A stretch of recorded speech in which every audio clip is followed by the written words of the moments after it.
மதுரையிலேருந்து சென்னைக்கு வந்தாச்சு. இருந்தாலும் கொஞ்சம் கஷ்டமாக தான் இருக்குது மதுரையை விட்டுட்டு வந்ததில். அப்புறம் லாஸ்ட் வீடியோவில் ஒருத்தர் சொல்லியிருந்தீங்க போட்ட வீடியோவே போடுறீங்கன்னு. கிட்டத்தட்ட 4 நாள் நான் சென்னையிலே கிடையாது.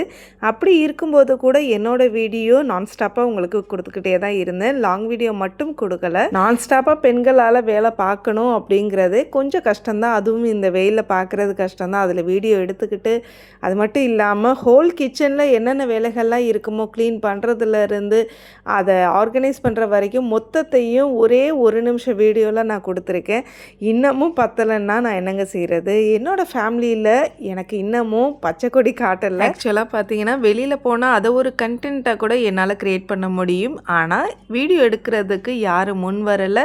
அப்படியே ஒரு சில குட்டீஸ் வந்தாலும் ஃபேமிலி சப்போர்ட்டுங்கிறது கம்மி தாங்க. என் ஃபேமிலியில் பெண்கள் வீட்டை விட்டு வெளியில் வர்றதுங்கிறதே பெரிய விஷயம். அதில் நான் இந்த அளவுக்கு ஒரு யூடியூபராக எடிட்டர், டைரக்டர், ப்ரொடியூசர், கேமராமேன்னு என்னோட சேனலுக்கு என்னால் என்னென்ன முடியுமோ அது எல்லாத்தையும் வீடியோவாக உங்களுக்கு கொடுத்துக்கிட்டு இருக்கேன்.